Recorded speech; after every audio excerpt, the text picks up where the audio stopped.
श्री असाउद्दीन ओवैसी जी।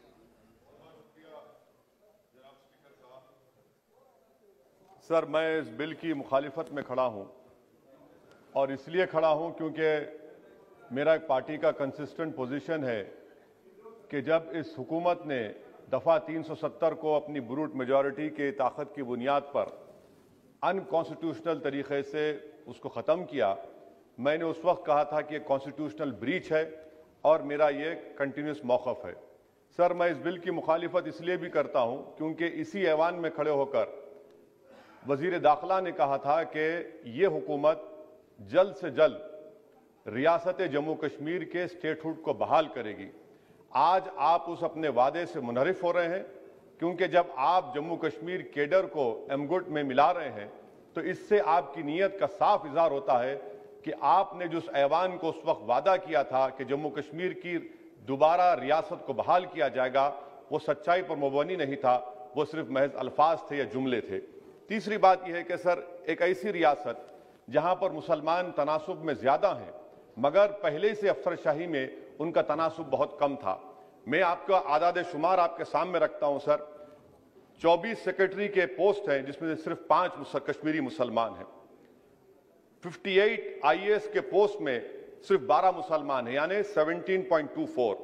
2011 की मरदमशुमारी के मुताबिक सर जम्मू कश्मीर में 68.31 मुसलमानों की आबादी है और 28% हमारे हिंदू भाइयों की आबादी है। मगर अगर आप देखेंगे टायर 2 में सर दूसरे दर्जे के 523 इंतजामी अफसरान, जिसे कश्मीरी एडमिनिस्ट्रेटिव ऑफिसर सर्विस कहते हैं, 220 यानी 523 में सिर्फ 220 यानी 42.6 कश्मीरी मुसलमान हैं। IPS में आ जाइए सर, 66 पोस्ट हैं जिसमें से सिर्फ 7 मुसलमान हैं। दूसरे दर्जे के अफसरान में 248 में 108 यानी 43.54% मुसलमान हैं। अब आप मुझे बताइए कि आप क्या करने जा रहे हैं। अच्छा सर, यहां पर यह कहा गया कि कश्मीर बड़ा बैकवर्ड है।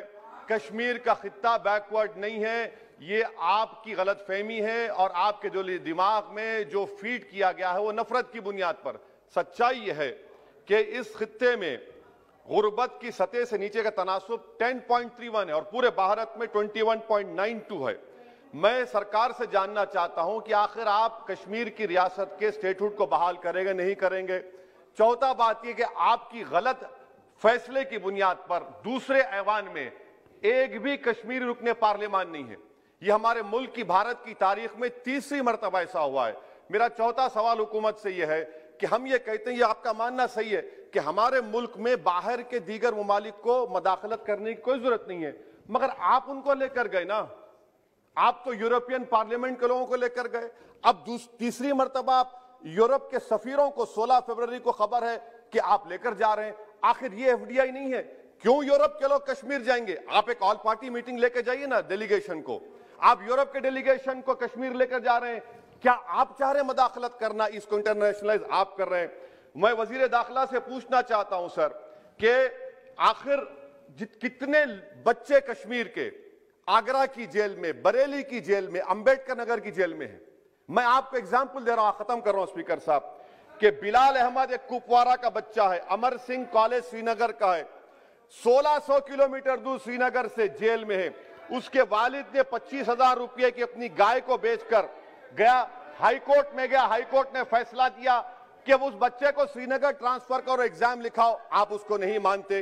एक और फैयाज है बरेली के जेल में, इसको आपने बरेली के जेल में डाल दिया। उसके वालिद ने 35,000 रुपया का कर्जा लेकर गया। अब बताइए आप, नवीद है बारामुल्ले का, कहां से ये अपनी जमीन बेचकर उसके वालिद गए। आखिर कितने बच्चे PSA के तहत जेल में हैं?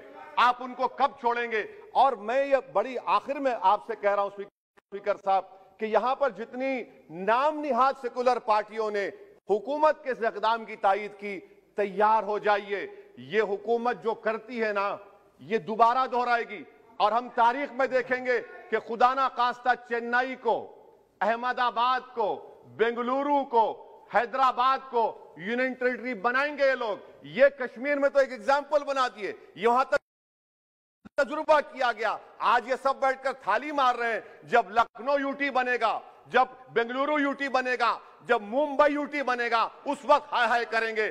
یہ کنسسٹنٹ پالیسی آپ کی ہے۔ اسی لیے سر میں ہوم منسٹر سے جو سوالات کیا ہوں، میں آپ سے پوچھنا چاہتا ہوں، اور یہ 2G سے 4G کر کے آپ نے احسان نہیں کیا، امریکہ کے دباؤ میں آپ نے کیا۔